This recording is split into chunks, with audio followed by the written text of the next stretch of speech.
You're listening to an Anazao Ministries podcast.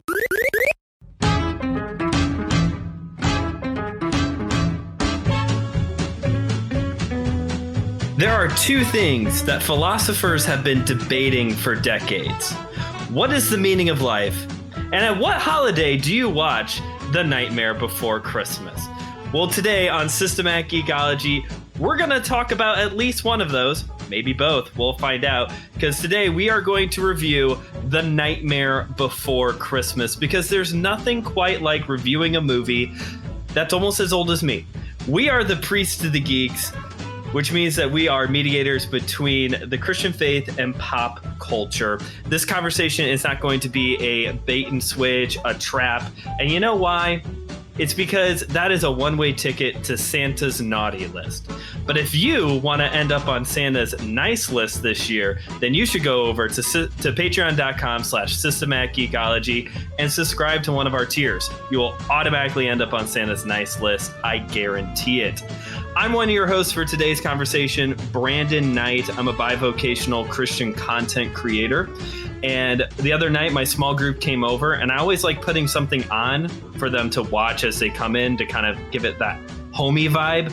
So I put on Santa Claus is Coming to Town, Rakin' and Bass. Classic. Yeah, you can never go wrong with that in this time of year. I am Joe. I am a broadcaster, marketer, and you know, it's funny that some of the people that I've been talking to and that are working with us on this show, even things like that, are not as old as this movie, and I suddenly feel my age, but I am ready and raring to talk about this. Yeah, I'm excited for this one. This was actually one of my picks. This was a conversation I wanted to have. So again, we're going to be talking about The Nightmare Before Christmas. The assumption going into this episode is that if you're listening to this, you know the movie, okay? Because when it comes to The Nightmare Before Christmas, at least in my experience, it's one of two things. There are no casual fans when it comes to this movie. It's either hate it, can't stand it, don't get it, think it's creepy, or it is the people who love this movie so much that it becomes part of their identity, which Hot Topic has totally capitalized on or created themselves. I don't know. It's kind of like a chicken and the egg type of situation there. But just on the off chance that you are listening to this and maybe it's been a while since you've seen the movie, Joe, can you give us like the 30-second version? What is, plot line wise, what is The Nightmare Before Christmas?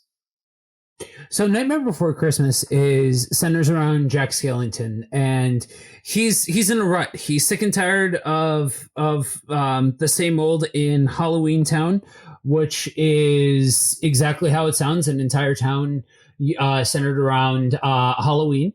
And he goes outside of city limits and stumbles upon this little thing called Christmas. And what we see is the ridiculous antics to follow of Jack Skellington trying to take this idea of Christmas and translate it into an area that has never heard of any of this. All they know is Halloween. All right.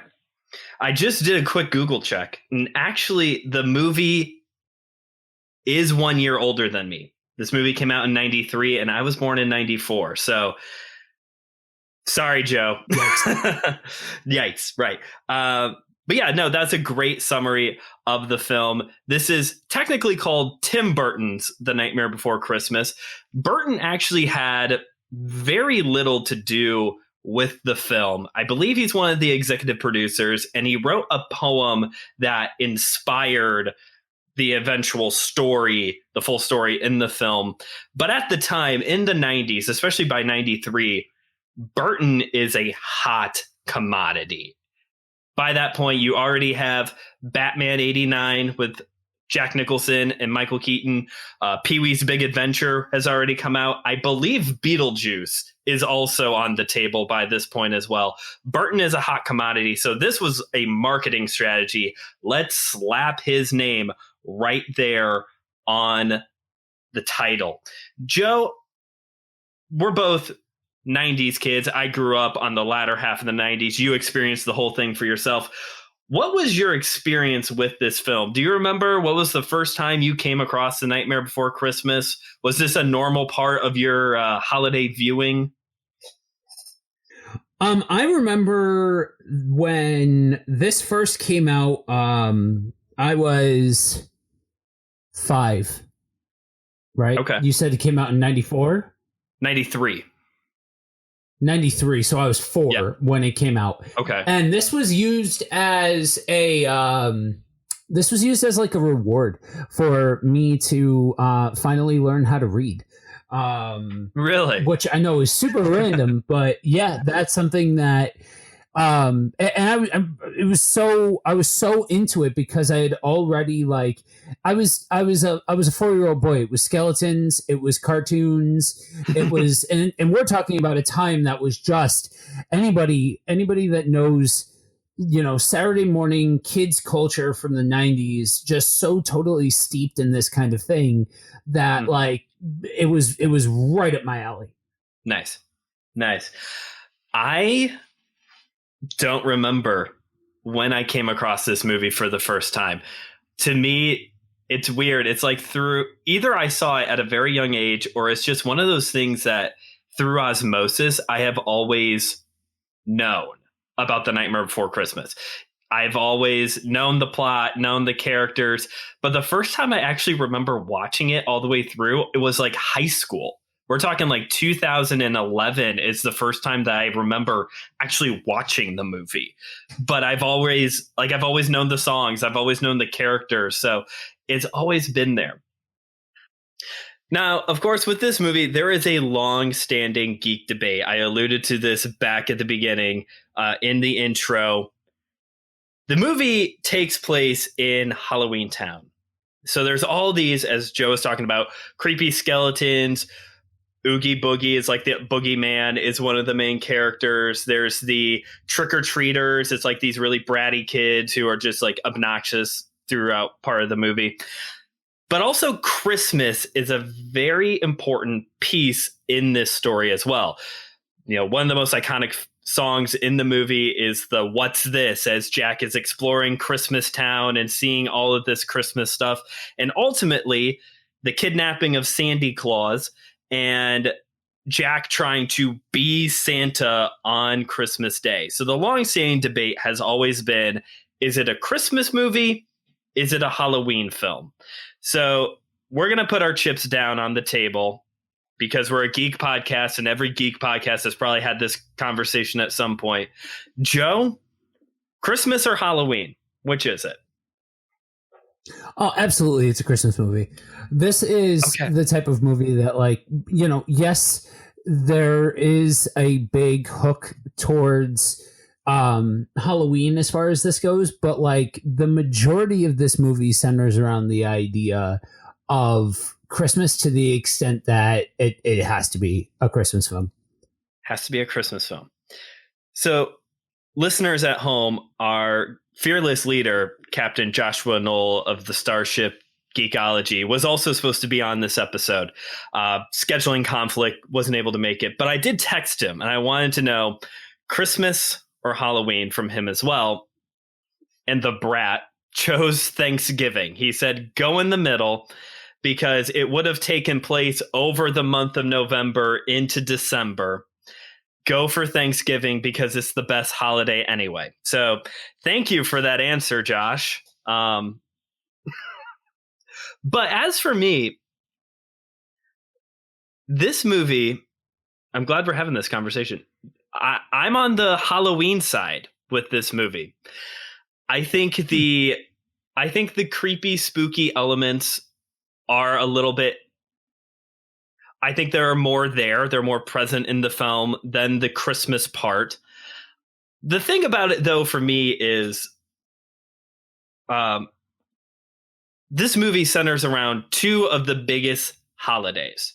And I know there's that one Christmas song that talks about how Christmas is the holiday season, but when you get right down to it, October 31st, Halloween, Reformation Day, to January 6th, Epiphany, is the holiday season. There is just one holiday after the other during that time period. Day of the Dead, Thanksgiving, Christmas Eve, Christmas Day, New Year's Eve, New Year's Day, Hanukkah, Kwanzaa, Festivus for all you Seinfeld fans. Like there's so many holidays jam-packed in this 2.5 month span, whatever that exactly is, that I watched this movie in October to prep for this season. Once I get this movie in, I'm like in holiday mode. Does that all make sense? Yeah, absolutely. Okay. And that's the beautiful thing of making something like this. And I think it speaks to Tim Burton's ability to be able to tell a story, that he created something that was so compelling that involved so many different story beats that you can have these differing viewpoints on it. Yeah. You know what I mean? And it was all born out of a time where he was looking to, break the mold and break this whole idea of cutesy animation and things like that. You know what I mean? And so to be able to create something that transcends in the way that it does and offers something to different generations in the way that it does, I think really speaks to just what kind of filmmaker he was and to what talent he had. You know what I mean? I for one, I think that we can't get away from having this particular conversation without taking a step backwards from it and saying like, okay, you've created something that speaks to different people about different things at different times and things like that. And I for one, I'm a huge fan of movies in general, but I really like the art behind a film. Okay. You know what I mean? If it can elicit a response, if it can elicit a reaction, all of those kinds of things. And I think you've done your job. And I think with Tim Burton, I know that he catches some flack for, all of his stuff kind of looking the same and feeling the same and all of that. But show me any of the major people that that you can point to, even down to people like, Richard Donner. People, even for actors like Al Pacino or Mel Brooks or any of these titans of cinema, show me anybody that doesn't have a flavor. You know what I mean? Okay. And sure. You have this thing that has been able to be plucked out of being a kid's thing into, you had mentioned before about Hot Topic. They created buzz for it for an entirely new generation. Oh, yeah. You know what I mean? There's so much different content out there from the 90s that, and there are some things that have totally gotten swept away, that have totally been lost to the annals of time, where this is something that has longevity. It has staying power, things like that. Yeah, and along those lines, what's also amazing about that longevity is I think in the early 2000s, there was like a video game for the PS2 that continued the story a little bit. But for the most part, this is it.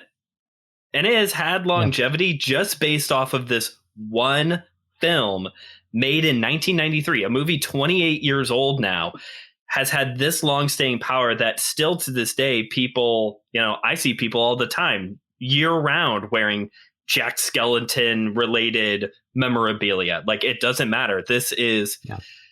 He has transcended not just Halloween and Christmas, but to like all season long, really. Right. And, to give a nod to another one of the episodes that you and I did, some of the cited influences on the way that Burton did this film were the Rankin Bass stop motion Christmas movies. Things like specifically Rudolph and How the Grinch Stole Christmas was another one that was a huge influence on him.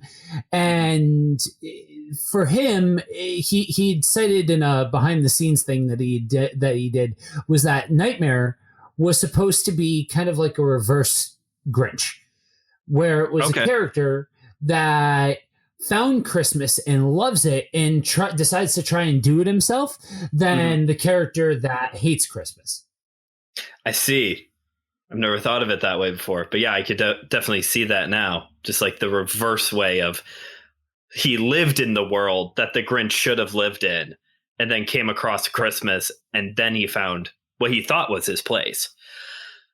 Yeah. Like I said earlier, I didn't really come into this movie until I was like in high school. And then ever since then, like this has become a yearly watch for me right around October. If I miss it in October, I'll definitely get it in December. But for the longest time, I have had the hardest time with, so what's the point here? Because it's one of those movies, even though it's a children's film, a lot of times children's films are really on the nose, especially with the Disney logo on it. They're usually really on the nose about like, hey, this is what's going on here. This is what, this is the message here. This movie is much more, I think, subtle when it comes to the point of the film. I know for a lot of people, this comes down to, and I guess maybe we can blame Blink-182 for this. This comes down to, we can live like Jack and Sally, celebrate Halloween on Christmas. Like it's the love story between Jack and Sally that is the point of the story. I think that is a storyline that is running throughout, but I don't think that this is the main point, that this is like just a love story. You know what I mean? What is your take? What do you think? I have a theory. We'll get to it in a second, but I'm curious, what do you think is the point of this movie? So if you would have asked young me, it's the same young me that you would have been asking about the Rocky movies. What are the Rocky movies about? They're about punching things hard. But then I realized that like, no, they're about a man with no self-confidence achieving something that he never thought he'd ever be able to do. And they're nuanced and they're layered. So now that same, these same movies, again, speaking to, I was goth before My Chemical Romance made it cool when I went back in the day. So like, to me, this touched my gothic heart back in the day. But like, so it was about the ambiance and the skeletons and the animation and all of those kinds of things. But then it became about, and I found this fascinating thing that happened after I became a Christian and watching this.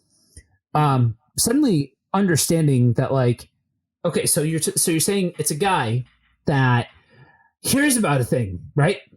Thinks that he understands a thing, wants to do the thing himself, tries to do the thing, doesn't get it because he's missing the larger point. And suddenly he's created this thing that looks way different than the source material. Interesting. Sound familiar? You know what I mean? Like, yeah, that's interesting. So even without the Christian overtones to it, it's still a story of a guy that fell in love with a thing and tried to recreate the thing without fully understanding what made the original thing so special in the first place. You know what I mean? Yeah. No, that's really good. And that's along the lines of what I was thinking when it came to this film. But you're right. This is kind of like, I don't know. What's that one thing called? Prosperity gospel? Of like, we're going to take this thing and we're going to try and understand it, but then we're going to blow it up the wrong way. So yeah, that's interesting. I've never thought about that. Our fearless leader, going back to Josh once more, gave me a little bit of an answer as well as to what he thought the movie was about. So let me pull up the text here. And the message of the film is to be thankful for what you have and to be yourself or something, shrugging face, emoji, LOL. So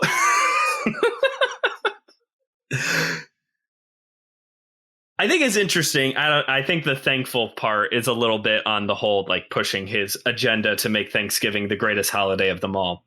But I found this part, and to be yourself. Yeah. So here's the thing. Here's my take going off of you two. Here's my take on the movie. This movie is kid-friendly American Beauty. This movie is about a guy. Ooh. Oh man, I think Joe just had a light bulb. This movie, I've never heard that before.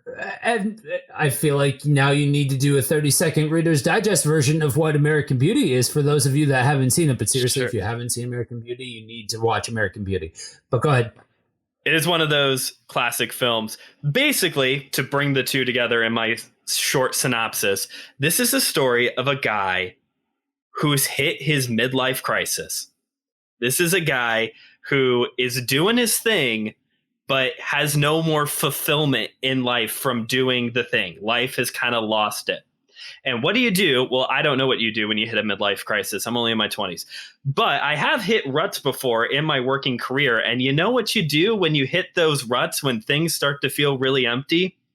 You rebrand and reboot yourself. You go buy that sports car. You go, you find a new career. You find something to fill that void once again. And for Jack, that's Christmas. And the scene that made it finally click for me, he's about ready to go out, and he's got the Sandy Claus outfit on. And Sally, she's already had the vision of like, this is not going to end well. And she's trying to like get him to change his mind. You got it. You can't do this. You can't do this. You're the Pumpkin King. And she hands him the picture of him, posing like how he does. And he takes it and he says, not anymore, breaks it over his knees. I'm Sandy Claus. That's who I am now. That is my new identity. And this is the part that I can't believe this is a Disney movie. I mean, I guess it's a Disney movie by technicality because it's a Touchstone film, which is owned by Disney. If this was a pure Disney film, Joe, would you agree that if this was a pure Disney film, it would have worked? Jack would have been able to pull it off. Because in Disney movies, you can be whoever you want to be. You can do whatever you want. So in a pure Disney film, this would have worked. But I think the message of this film is, contrary to Disney, don't be who you're not. What are your thoughts? Yeah. That there's a lot of truth to that. You know what I mean? That's because, spoilers, Jack finally gets the gimmick. He finally figures out what it is, like what the purpose of all of this is, what makes all of this special, all of that kind of stuff. And he, realizes who he is as a person. So, when you sometimes, and we know this to be true, you don't get the Hallmark Christmas movie ending. Sometimes that's not the gimmick. You know what I mean? Sometimes it doesn't all work out for the best. And so when you have a movie like this that's daring to do that, I think it speaks to the quality of that sometimes you just need to be okay with who you are, and it just because you try a thing doesn't mean that you're not going to fall on your face, Right. That's true. I just think back to the scene where, it all crashes and burns, literally, like the sleigh that he's flying, like crashes and burns. And he has the song. He does his big song, I'm Jack, the Pumpkin King. Like he remembers who he is. And he's like, hey, I got a lot of great new ideas for Halloween Town because now I've done this Christmas thing. I'm just going to actually lean into the Halloween part. This is who I am. So I think it is, on the one hand, that whole, be who you are. But I think the driving force is you can't be everything. You might put your hand to something and it's not going to work. Right. Yeah, for sure. Yeah. When I first got into podcasting, Joe, I don't know if I've ever told you this. When I first got into podcasting and I was trying to brainstorm like what I wanted to do, like for a series, you know what I ended up with. One of my ideas was this, not like Josh's idea, but like I was thinking about doing a geek Christian podcast. But one of my ideas was to do like a limited series on all the times I've tried a project and failed, and just talk about like the story behind why it failed and the lessons that we can learn from failure. Because you hear that cliche of like, you know, you should learn from your failures. But I think the culture we live in doesn't actually want to embrace that. I think the culture that we live in more so wants to focus on the influencer, successful, I can do anything type of thing. Yeah, absolutely. That's something that I think is a very important life lesson that, you know, not to sound like the old man yelling at the sky, but like I worry when there are now generations that have grown up with influencers, that have grown up with these kinds of platforms that make it sound like anybody can jump in front of a microphone and suddenly become famous. There are people who are famous just for being famous. It's literally all it is. It's reality TV and all of that kind of stuff. And I think that it's very important to be able to be open about the fact that sometimes you are going to fail, and sometimes you are going to try a thing and it's not going to work out. So from a faith-based perspective, then, what do we do with a story like this? What do you do with a story that's about a guy who is trying to be something that he is not, gets confronted with that, and then embraces who he is? Is there any Christian parallels, any biblical parallels that we can draw from that?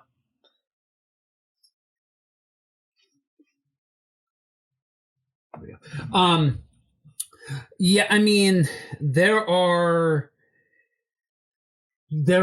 several that come to mind that, you know, where you see that they did everything quote unquote right, and they still ended up martyred, or they still ended up going through a whole lot of things and all of that. And from a faith-based perspective, it's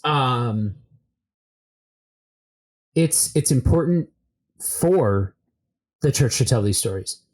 You do this thing and you realize, like, yes, eventually, and that's what makes the whole hope of Jesus so vitally important, that we have hope outside of present circumstances and things like that. But we are never promised ease in this life. We are never promised smooth sailing, and that's part of the problem when you look at all of these false doctrines that are out there, that God just wants you healthier, God just wants you wealthier, God just wants you this, that, or the other thing. No. God wants you to do two things: love God with all your heart, mind, soul, and strength, and love your neighbor as yourself. That's it. That's what those can be boiled down to. There's other nuancy things for different roles and things like that. Sure. But when you boil it down, that's where you're at. That's what you're called to do. So all of the other stuff is window trimmings and a lot of regrets. Okay. Interesting. So do you mean to tell me that if I write Philippians 4:13 on my eye paint, like right before I go to play a football game, I'm not going to like score all the touchdowns? Not that we've completely ripped that out of context. I want to do a sermon series at some point highlighting all of these verses that we rip completely out of context to put on decorative wooden signs around our homes. But that's a conversation for another day. You know, the one that's like, be still and know that I am God, that is the biggest offense. We're starting right with that one. For me, coming at this from this idea of identity, you know, Jack lost his identity, tried to find a new identity, and it didn't work. I think humans, but Christians specifically, we have a hard time with identity. You know, we have a hard time accepting who we are. And for Christians, letting the Word of God dictate who we are now. The Bible teaches, I think, very clearly that when we are in Christ, we are a new creation. And I know that there are times when, I mean, there's plenty of times during the day where we still sin. But I think that there are plenty of people listening to this podcast right now that, yes, you are a sinner, but that is not the defining trait about you still. Right now, you are in Jesus, and that is the first in all of your identity. The first and foremost is that you are a new creation in Jesus. All right, so as usual, when we're on one of these things, Brandon teased me up to take you all to church, so here we go. So, for real and for true, this is Amazing Grace. You know what I mean? Like, this is the deal. This is the gimmick, right? Like, this is what no ritual can save you. No amount of money will prolong your life. No gospel made by man, no preacher can help can help change things or anything like that. Like, it comes down to a relationship with God. And here's the gimmick, right? Here's the deal. If we walk this life and we walk it and we are naturally geared towards sin, we're naturally geared towards self. We are selfish creatures. I know that's very unpopular in today's society, but that's the truth. That we have this thing called sin nature. Trust me, look at society for 30 seconds and you'll know that I'm right. So you have all of this stuff, and now you have this thing where you come to Jesus moment, and it doesn't matter if you're a kid, it doesn't matter if you're an adult or somewhere in between. It doesn't matter how much life that you've lived. It's not about the law. Look at the Pharisees. They thought that it was about the law. Look at denominations throughout the years. Even if you don't want to look at biblical stuff, look at denominations that are about the rules. Think about that. Think about how many people walk away from that deconstructing. You hear all of these stories. I'm deconstructing. Were you ever taught the gospel in the first place? I want to come alongside so many people that I just want to be like, no, wait. Let's talk about that for a second, because I'm pretty sure what you think the gospel is not actually the gospel. And so you have this thing where suddenly you get to say, okay, I am wretched. I'm broken.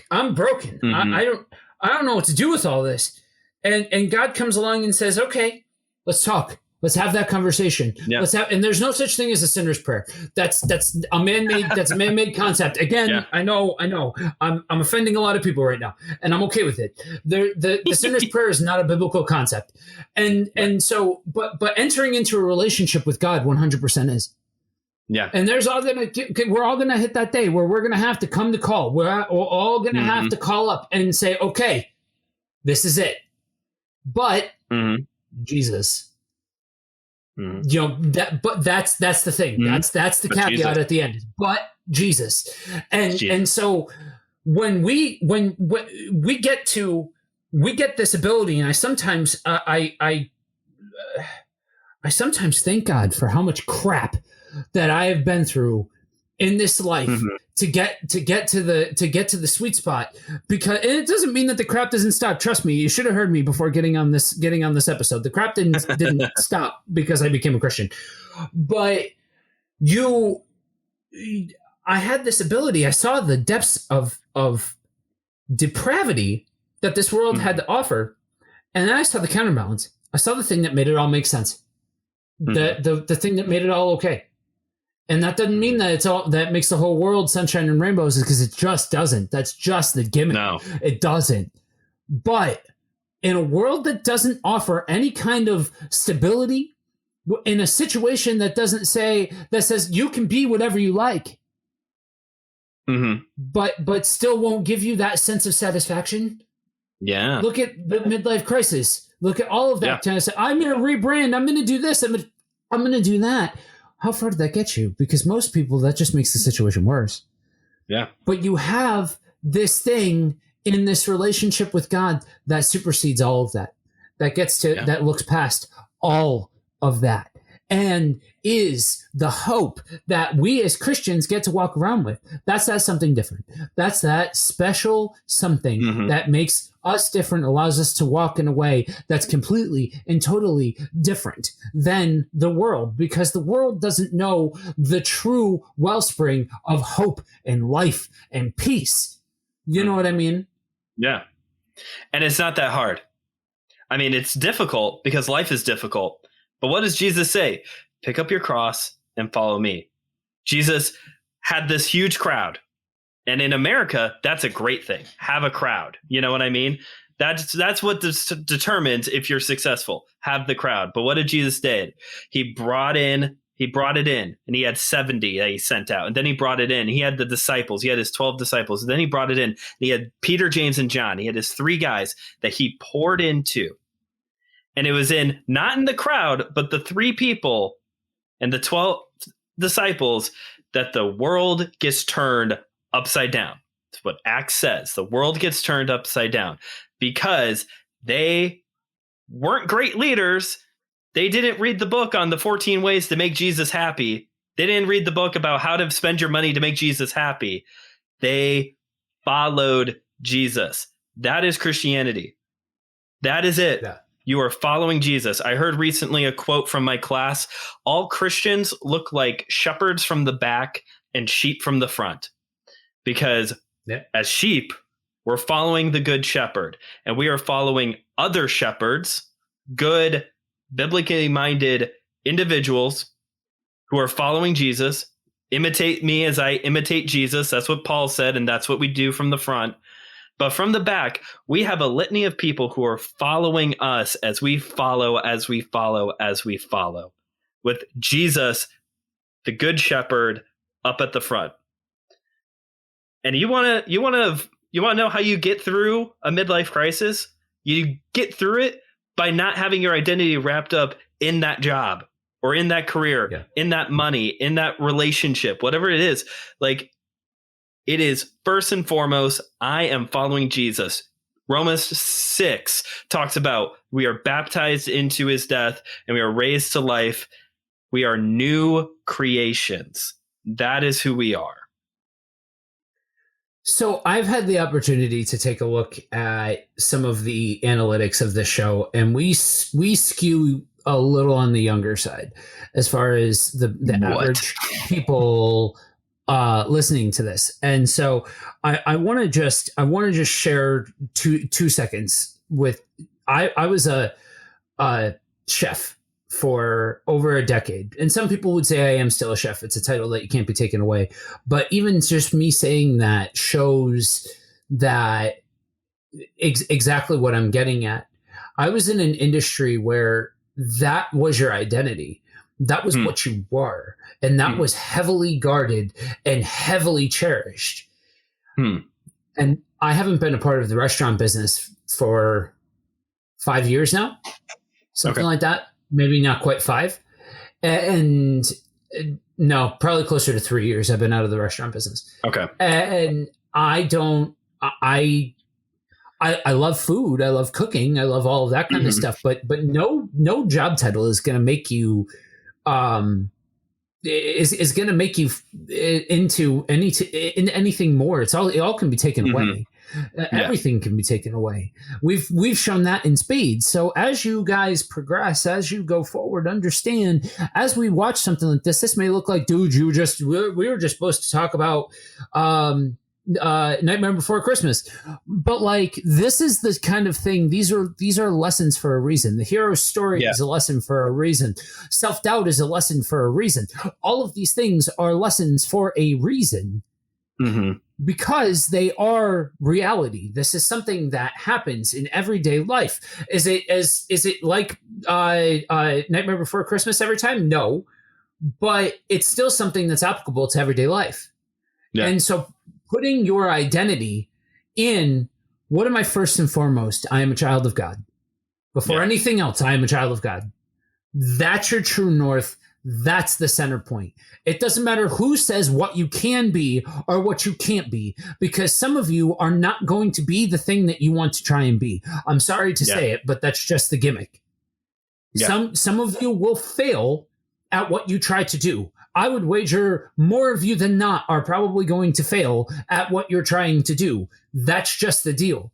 Each one of us, even within this show, has stories of things where things turned out in a way that we would have never wanted or guessed that it was going to. Mm-hmm. But Jesus. Yeah. Did you know I graduated from college back in 2015 with a bachelor's in biblical studies with my ambition of going to be go into pastoral work? That hasn't happened. But you know what wasn't really a thing in 2015? This thing we're doing right now. You know, there was probably like Rogan and some of the bigger named ones had shows by that point. But the ability to do what we're doing right now, that wasn't really as much of a thing. And I didn't know where the journey that God was going to take me on.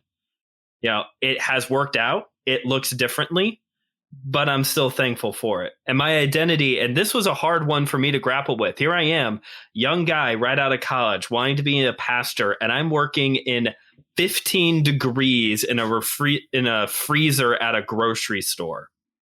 Yeah. Man, it was the most, I say humiliating, but in a good way. You know, it smeared some mud on me, but it was a humbling experience that I needed to go through. And it's led me to right here, right now, recording this episode with you. Yeah, and sometimes you got to take the long way around in order to really appreciate where you get to. Yeah. All that to say, hey, we really like The Nightmare Before Christmas. I like this movie. Do you like this movie?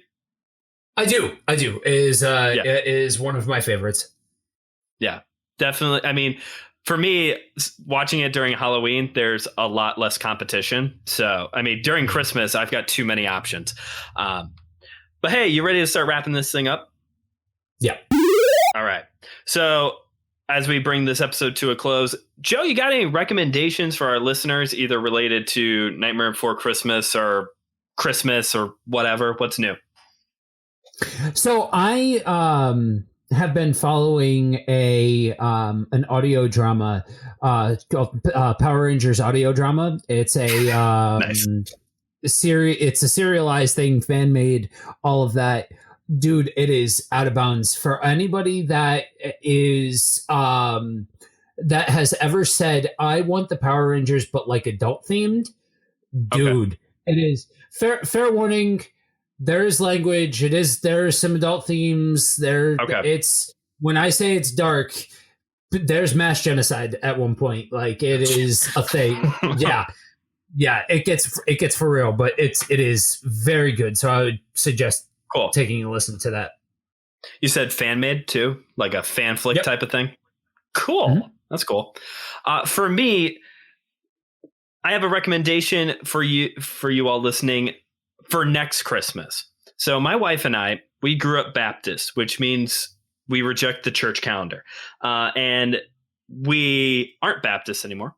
And we have started to embrace the church calendar more. And it is Advent season. And so for the first time, we have been doing an Advent devotional read together. It's called Hosanna in Excelsis it's a couple. I think their last name is Lehman. But the book is called Hosanna in Excelsis, and every day it focuses on a Christmas hymn. And we listen to this, we pull it up on Spotify or YouTube and we'll listen to it. And then it's a short devotional, a little bit of a bio on the person who wrote it and the inspiration behind the story or behind the song, and a little bit on the music that comes with the song. And it has been so good. I cannot recommend this book enough. If you have not read it before and you're planning on getting a new book for Advent next year, again, Hosanna in Excelsis. I love Christmas hymns, but I love learning about hymns. So being able to have like the two brought together has been great for me. Cool. Yeah. All right, Joe. So where can people find you if they want to be taken to church more and hear what you're all about? So I am the co-host of Buddy Walk with Jesus. So you can find that anywhere you find podcasts, as well as Facebook and the like, and at buddywalkwithjesus.com. And be on the lookout for a new project in the works called Kingdom on the Road, that you'll be able to find on Facebook and anywhere you can find podcasts. Ooh, that's the first time I've heard the name. You haven't told me the name yet. I like that. Kingdom on the Road. All right. So again, I'm Brandon Knight. You can follow me on Instagram and TikTok at just.brandon.k. Or you can check out my podcast, My Seminary Life, where I talk about the things I'm learning about in grad school. And this is a great time to get caught up because class is over by the time this episode comes out. So this is a great time to get caught up on the episodes. You can find it on all the platforms, and we're on Facebook and Instagram at My Seminary Life Pod. On behalf of myself and my wife and my soon-to-be baby, we want to wish you all a Merry Christmas and a Happy New Year to you all. I hope you entered the new year with the Lord, with the Lord's favor on you. Yeah, I don't know for sure, but even if you guys do hear from me again, Merry Christmas. I pray blessings over each one of you in this time and heading into the new year. Yeah.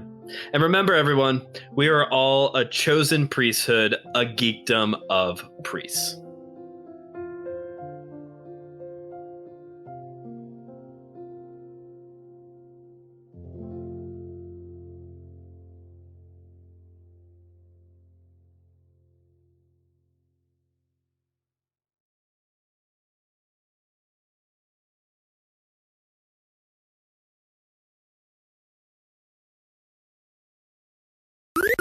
This was an Anazao Ministries podcast. If you enjoyed this show and would like to learn more about our network, be sure to check out the Anazao Ministries Podcast Network.